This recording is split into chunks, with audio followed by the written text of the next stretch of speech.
Good day, ma'am. My name is Mary Grace Bandibas from BE Scream 2A.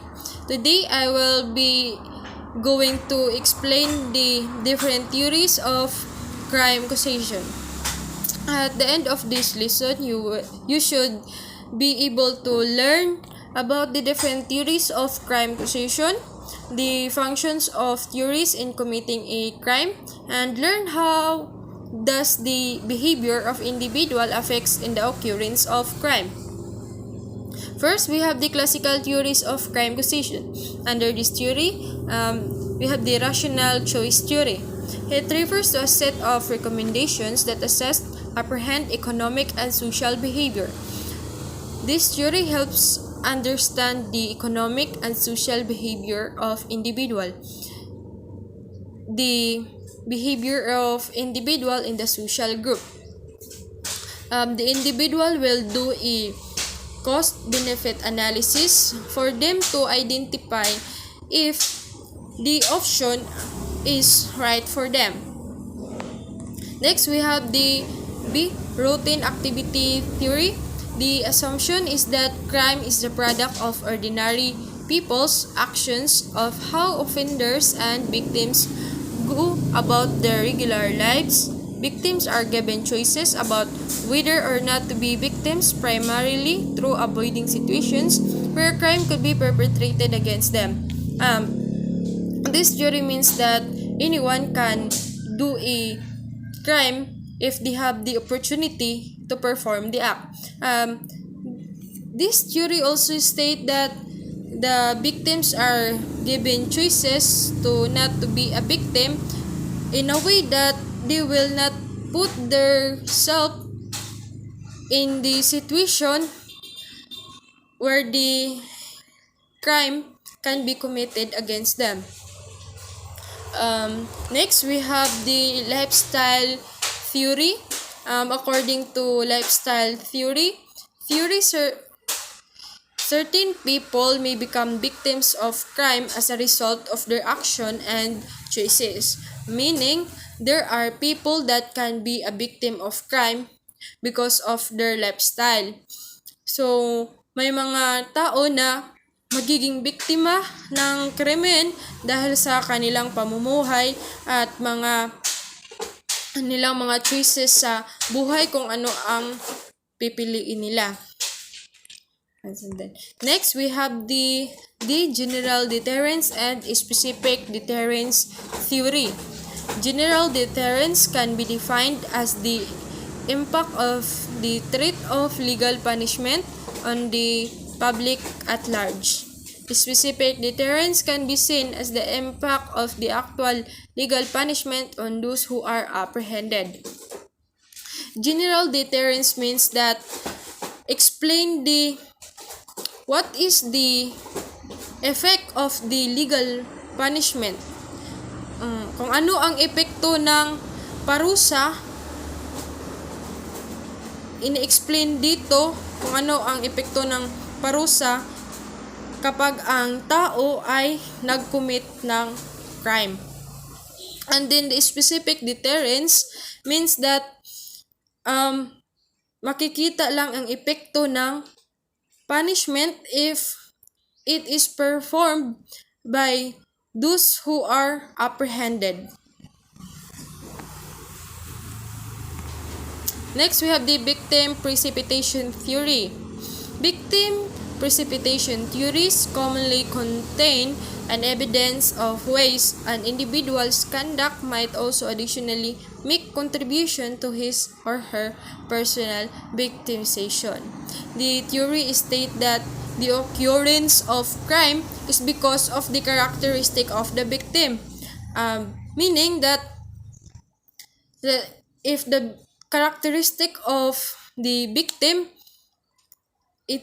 ang katangian ng biktima ay siya ang magiging rason ng kanyang pagka-biktima.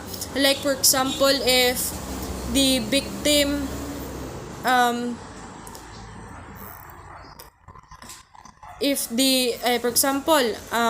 the employee trying to target the employee that has been recently promoted because he think that he is more deserving for the promotion. So, ang katangian ng biktima ang siyang nag-trigger sa kriminal upang siya ay maging biktima. So, that's it. Next, we have the incapacitation theory.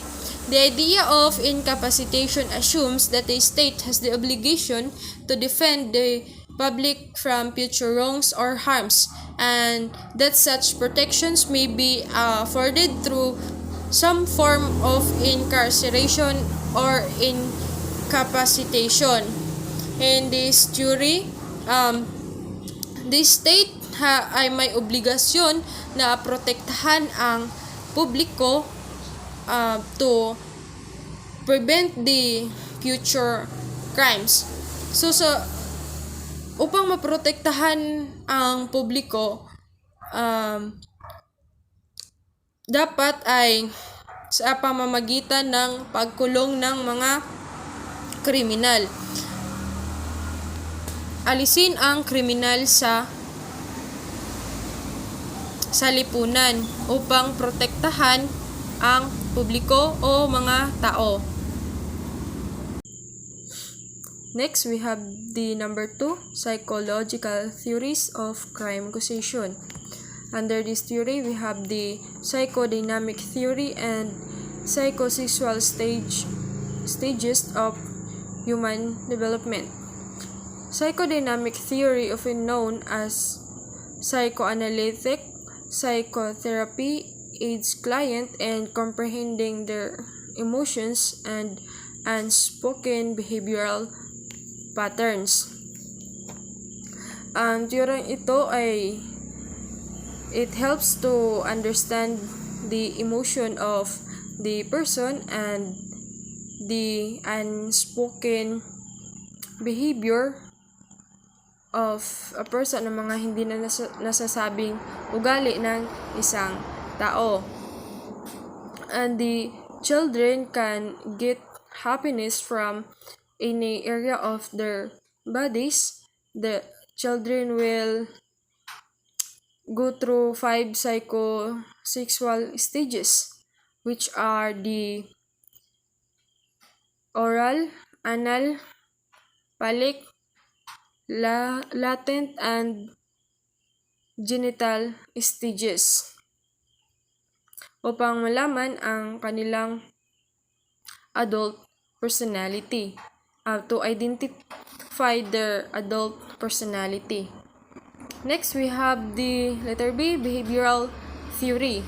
Behavioral theory helps to explain human behavior by looking at the antecedents and consequences that exist in the individual's environment.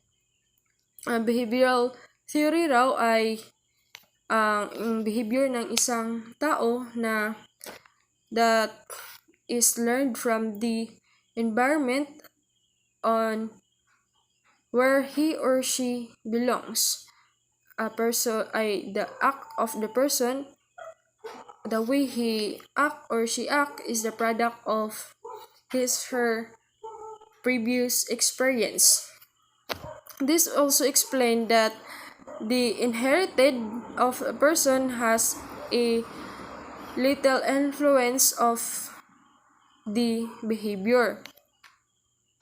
And next, we have the letter C, social learning theory. Social learning theory suggests that social conduct is realized with the aid of observing and imitating the behavior of others. Meaning that the behavior are learned sa pamamagitan ng pagmamasid o paggaya ng mga behavior ng ibang tao. Next, we have the cognitive theory.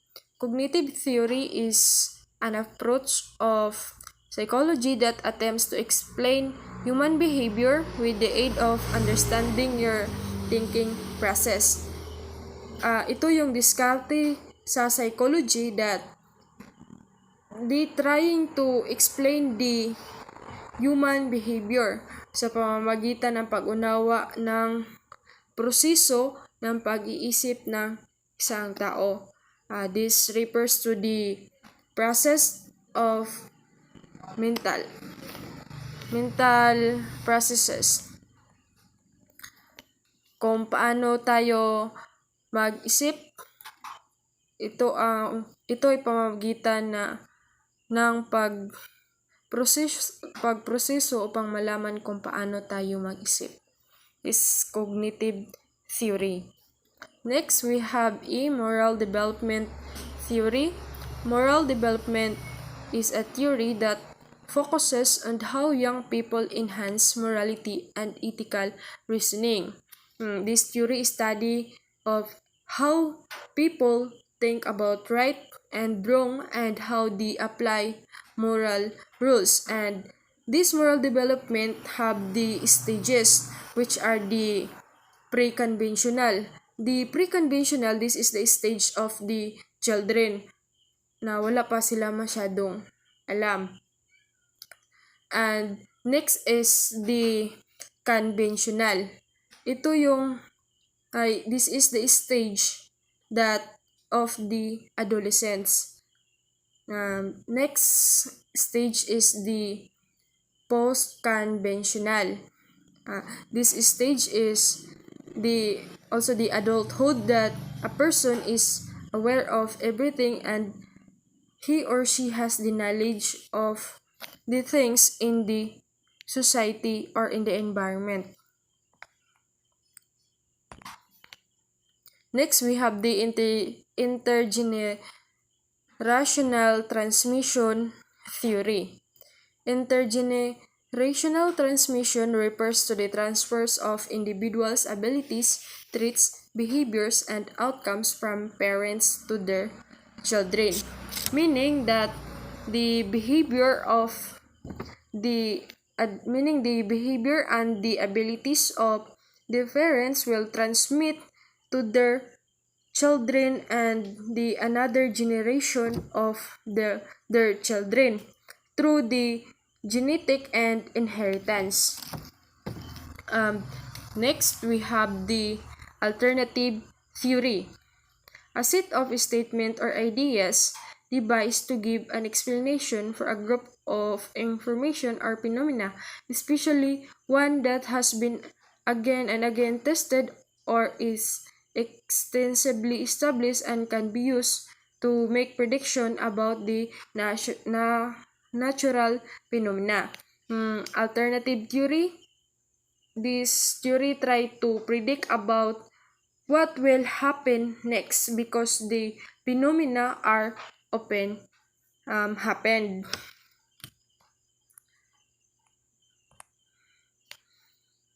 Next, we have the differential association reinforcement theory. Theory explains that criminal behavior is learned by the reinforcement we receive after committing deviant behavior. Criminal behavior is at least partially learned, and that our social networks play a vital role in the process.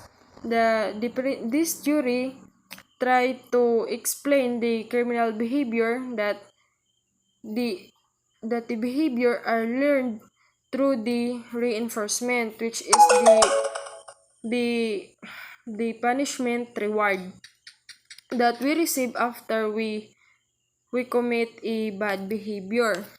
For example is nakagawa tayo ng mali na tapos may reinforcement, which is the punishment reward. Ang behavior ng tao is a product of the punishment that given to the person.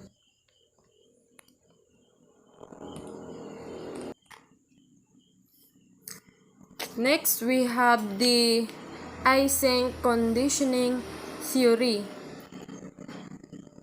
Async theory argues strongly that biological predispositions towards positive character features mixed with conditioning and socialization throughout childhood in order to create our personality. Ito raw yung kinocombine yung mga childhood behavior natin, kung ano yung mga behavior natin nung tayo ay bata pa, upang makakreate ng ating personality sa pamamagitan ng pag-combine ng ating mga childhood behavior. Ay ito yung tulay upang makakreate ng personality natin. Next, we have the integrated theory. Integrated theories of crime signify an attempt to bridge the ideological differences that exist among a variety of older theories of crime through integrating variables from disparate theoretical processes. The integrated theory, ito ay ang tulay to know the similarities of the theory to make a synthesis upang magkaroon ng isang teorya na mas superior kaysa anumang teorya ng individual na dati nang ginawa. Next, we have the material deprivation and attachment theory. Maternal deprivation speculation suggests that continual disruption of the attachment between infant and fundamental caregiver, which is the mother, ought to result in long-term cognitive, social, and emotional difficulties for the infant. This theory explain about what are the effect if the babies, yung mga anak nila, ay kapag nahiwalay sa kanilang magulang, ano ang magiging epekto nito. Maaari itong makaapekto sa kanilang pag-iisip at sa kanilang emosyon, which is the infant, bata pa lang ay maaapektuhan ang kanilang pag-iisip dahil sa pagkahiwalay sa kanilang mga ina. Next, we have the number 3, sociological theories of crime causation. Under these theories, we have the social disorganization theory. Social disorganization theory recommend that a person's residential location is more significant than the person's characteristics when predicting criminal exercise, and the juveniles living in these areas acquired criminality by the means of the culture's approval inside the disadvantaged city neighborhoods. This theory suggests that ang location daw ay kung saan sila nakatira ay mas importante kaysa ugali ng tao na hinuhulaan sa paggawa ng krimen. At sa mga kabataan na ninirahan dito ay nakaka-adapt sila ng criminality. So next, we have the concentric zone theory. Concentric zone theory is the principle that states cities tend to grow in concentric rings around their core. The perfect values and intensive mix used of manifest at its core, while values and deep decreases moving forward. Next, we have the anomy theory.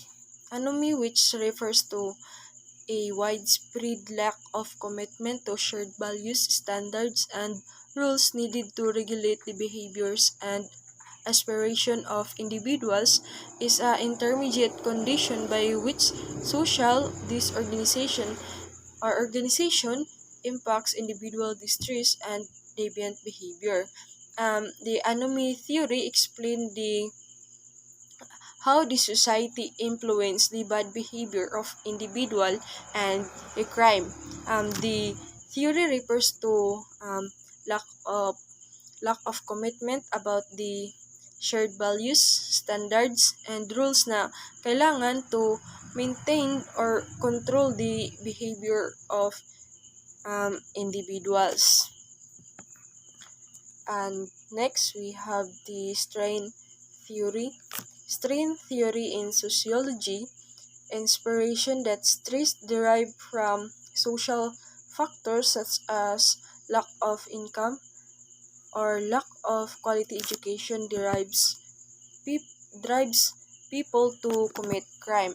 Strain theory though means that the pressure came from the society, like if you have a low income o wala kang trabaho o wala kang edukasyon, ito yung magiging rason to push you or push themselves to commit a crime. And next, we have the relative deprivation theory. Relative deprivation theory suggests that people who experience they are being deprived of something considered is essential in their society will prepare or be a part of social movement devoted to acquiring the things of which they feel deprived. From the word deprived means pinagkaitan, meaning that people who experience na pinagkaitan sila o pakiramdam nila pinagkaitan sila sa mga bagay, ay ito yung magiging dahilan for them to commit a crime. Next, we have the general strain theory. General strain theory provides a unique explanation of crime and delinquency. It contrasts to manage and learning theories. GST focuses explicitly on negative treatment via others and is the only important concept of crime and delinquency to highlight the function of negative emotion in the etiology of offending. This theory explains about the crime and delinquency, and it's also focused about the negative treatment through other people, and it is essential for crime and delinquency to know the function of negative emotion of a person, to determine kung ano ang pinagmulan ng pagkakasala. Next, we have the cultural deviance theory. Cultural deviance theory suggests that conformity to the prevailing cultural norms of lower-class society causes crime. The mix of cultures and values created a small society with different ideas of deviance, and those values and ideas were transferred from generation to generation. This theory states that the culture that is acceptable in the low-class society ay siyang nagiging rason upang magkaroon ng krimen. And those culture will be passed in the next generation. Yung mga culture na nagiging rason sa pagkakaroon ng krimen ay mapapasa pa sa susunod na henerasyon. Next, we have the delinquent subculture theory. In these terms, criminal or delinquent subcultures denote system of norms, values, or interests that support criminal or delinquent behavior. The many behaviors detailed in law as criminal or delinquent are related with many criminal and delinquent subcultures. In this theory, the criminals and the delinquent subculture explained that about what are the system support the criminals and delinquency. In this theory, ini-explain kung ano ang mga system na nagsusupport sa kriminal at sa masasamang ugali. Next, we have the differential opportunity theory. Differential opportunity theory, which is the idea that people, usually teens from low socioeconomic backgrounds who have few possibilities for success, will use any capacity at their disposal to obtain success. The potential are generally referred to as subcultures. In this theory, where the teens that came from yung mga bata na yung mga teenagers na galing sa mahirap, they have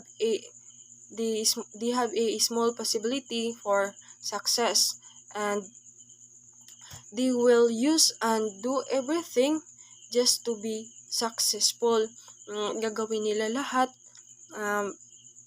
kung sa ibang salita ay kapit sa patalim para lang maging successful, and they will do a crime to be successful. And next, we have the drift theory. Drift has also been considered soft determinism and sees delinquency as once in a while pick and other instances resolute. When both desperation or preparation are present, the will to commit crimes can occur. Preparation happens when a crime is repeated once the individual is aware that the crime can be happen and is possible. In this theory, state that a person can commit a crime again if they are aware that the crime has a possibility that it will be happen again. Next, we have the differential association theory. It explains that people learn to become offenders from their environment through interaction with others.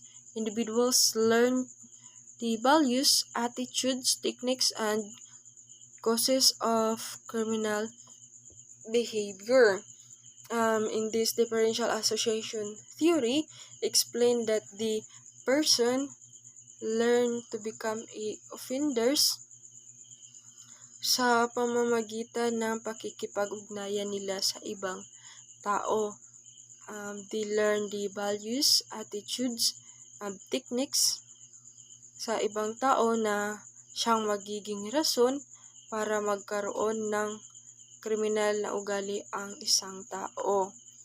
Meaning na na-adapt ng tao ang mga ugali ng iba, and they will learn the criminal behavior from others.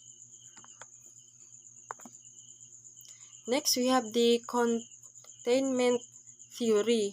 The theory contends that a series of external social elements and interior features correctly insulate certain person from criminal involvement, even when ecological variables induce others to engage in crime. In this containment theory, there are things pushes into crime that are more internal. For example, ang nagtulak sa tao upang makagawa ng krimen ay dahil sa kanyang emosyon. Kaya dapat ang emosyon ay kinokontrol to prevent to commit a crime.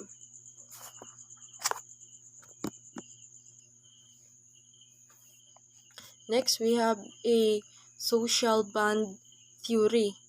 Social bonding theory is a manipulative concept built upon the assumption that humans are inherently self-interested. Therefore, it seeks to provide an explanation for why some people refrain from crime rather than engage in crime.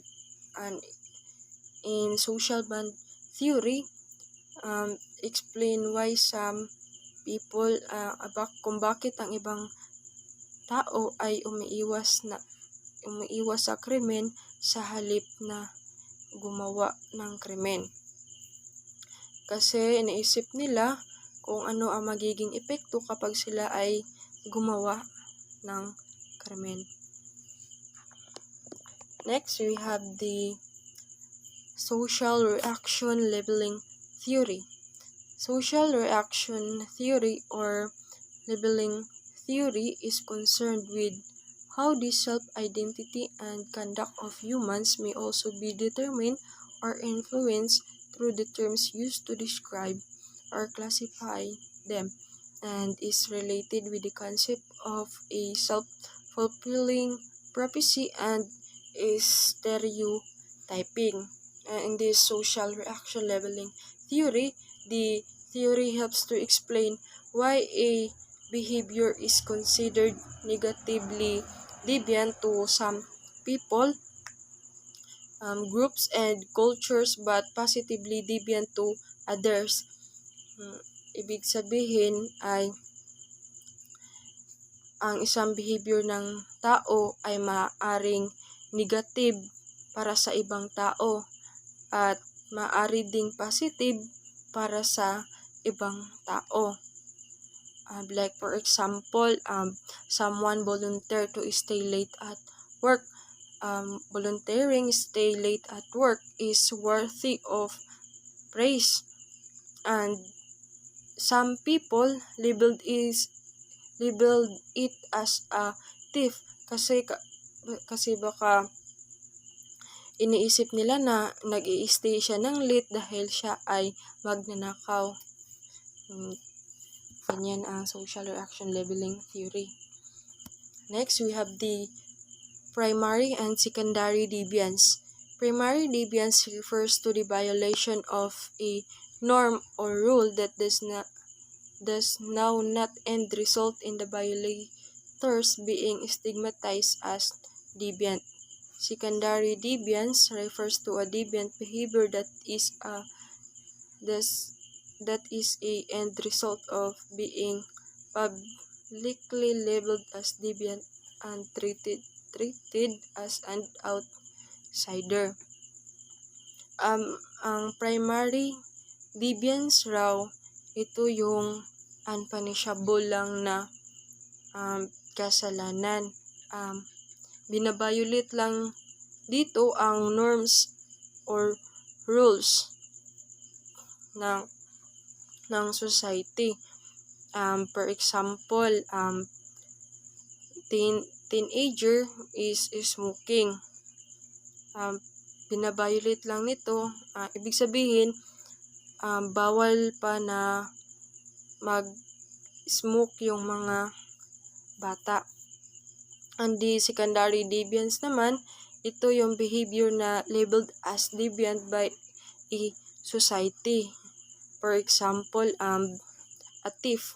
So, dapat pinaparusahan na dito yung tao na gumawa ng pagnanakaw.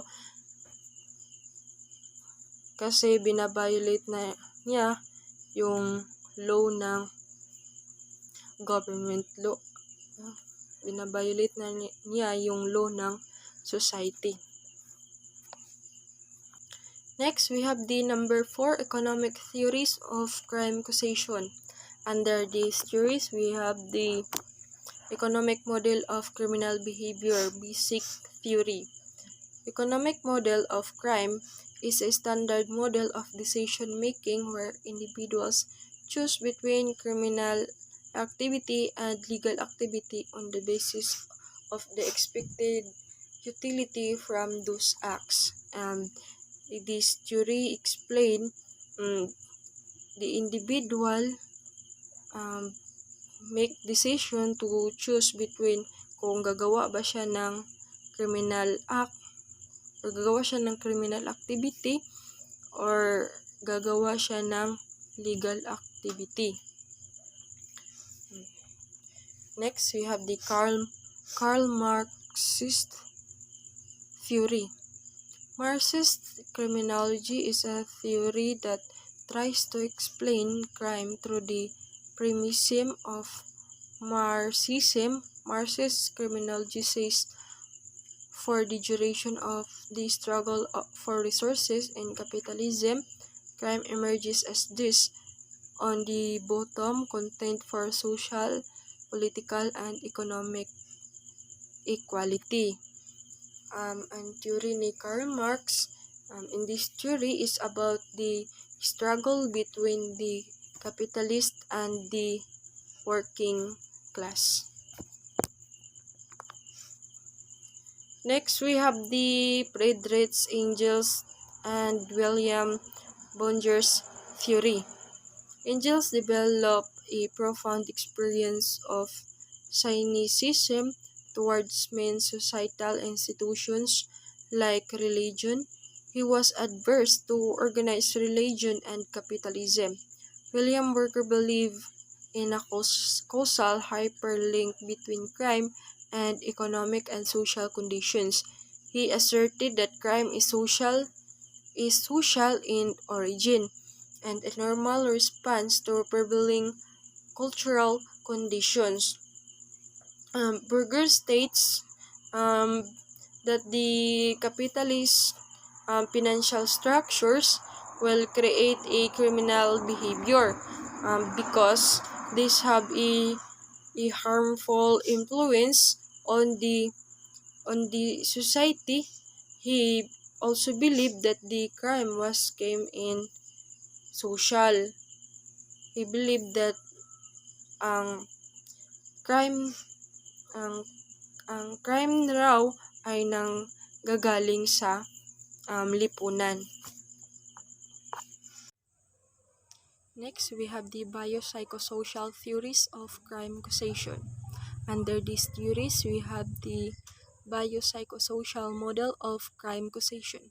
Attempts to understand criminal behavior and related outcomes like antisocial behavior and its consequences by considering the interaction between biological, which is the genetics, hormones, physiology, brain structure, functioning, psychological and sociological factors. Meaning, this theory tried to understand the criminal responsibilities and the result of it. Next, we have the moral insanity and criminal responsibility. As criminal responsibility is in basic terms, felony questions, so insanity is a medical one which need to be answered by using the causation. Meaning that the criminal responsibility raw ay nangangahulugan ng pananagutan for the action of a person to the criminal law. And then the insanity meaning this is the questions by the causation. Next, we have the premenstrual syndrome. Premenstrual syndrome may be effective as an affirmative defense to a criminal charge if the defendant can show that she was suffering from premenstrual syndrome at the time that crime was committed. Meaning, ang premenstrual syndrome daw ay epektibo para gamitin as a criminal defense. If the defendant can present in the court that she is suffering a premenstrual syndrome during when she when she performed the act of criminal act. Next, we have the battered child syndrome. Battered child syndrome refers to non-accidental injuries sustained by a child as a result of physical abuse, usually inflicted by an adult caregiver. meaning that this battered child syndrome theories that ang pagkakaroon ng pasa ng isang bata ay hindi sinasadya, which is not accidental, meaning sinasadya talaga na masugatan yung isang bata because of the abuse performed um, by their parents. Pwede yung magulang ay sinasaktan yung anak, kaya nagkakaroon ng pasa yung bata. Next, we have the battered woman syndrome. Battered woman syndrome or battered person syndrome is a psychological condition that can develop when a man or woman experiences abuse, normally at the hands of an intimate partner. Maaaring umunlad kapag ang isang lalaki o babae ay nakakaranas ng pag-aabuso. Ang battered woman theory ay mag-uunlad lang siya kapag yung babae at lalaki ay experience the abuse. Next, we have the postpartum stress syndrome and postpartum psychosis. The phenomenon of postpartum stress syndrome is marked by way of emotions of self-doubt coupled by a deep want to be perfect mother. Your chances for postpartum psychosis are higher if you or a close family member has bipolar disorder, or if you have previous episodes of psychosis. Next, we have the political social conflict theories of crime causation. Under these theories, we have the Marxist criminology. Marxist criminology says, during the struggle for resources in capitalism, crime emerges as those on the bottom contend for social, political, and economic equality. This theory says that in the time of fight for the resources in capitalism, ang krimen ay lumilitaw, at habang ang iba ay nakikipaglaban for the economic equality. Next, we have the conflict theory. Conflict theory is a set of criminological theories that holds that those in society who possess the social and economic power, the ruling class, define antisocial behavior. The ruling class uses the criminal law and the criminal justice system to protect their interests and to control the lower class. In these theories, that means that those in the ruling class, example, the politicians or yung mga mayayaman, they uses the law to control the lower class, which is yung mga mahihirap. Ginagamit nila yung batas upang kontrolin yung mga taong mahihirap and to protect their properties. Next, we have the social reality of crime. Social reality of crime, which involves factors that compose crime's social reality, including the application of criminal law, the behavior patterns of those who are defined as criminal, and the construction of an ideology of crime. In this theory, ini-explain nila yung patterns na dun sa mga tao na those behavior defined as criminal. Next, we have the left realism. Left realism is just one political ideology that focuses on the causes of crime and deviance. Meaning, this is a political ideology na nakatuon kung ano ang mga sanhi ng krimen at the deviance, which is the bad behavior of the individual. Next, we have the postmodern theory. The theory asserts that a criminal makes use of deductive reasoning while weighing the benefits and cost of committing an offense. In this theory, the criminal use a deductive reasoning while tinitimbang nila kung ano ang magiging benepisyo nila sa paggawa ng pagkakasala. Next, we have the institutive and constitutive theory. Intuitive theory of psychology believes desires and actions are linked by a principle of rational action. A person will try to achieve their desires in the most efficient way. Constitutive theory is that crime and its control cannot be removed from the structural and cultural context in which it is produced. In this theory, the individual, yung mga desires ng tao, they try to achieve sa mabilis na paraan, kung ano yung madali na paraan.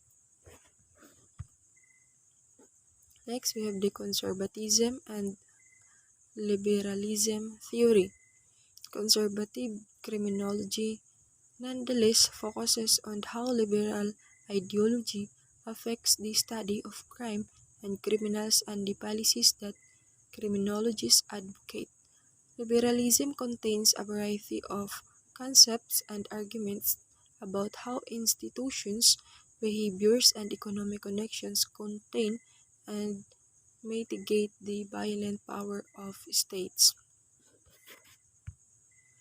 Next, we have the radicalism. Is the belief that society needs to be changed, and these changes are only possible through revolutionary means. In this theory, believe that society need to be changed, but the changes only possible happen through the revolutionary means. Lastly, we have the identity fusion theory. Identity fusion theory posit that strongly fused individuals feel kin-like bonds with other groups members, even one with whom they may have had little or no contact. Several studies have garnered empirical support for the rational ties principles. In this theory, na ang malakas na pinagsama-samang mga individual ay nakakadarama ng malakamag-anak. That's all. Thank you.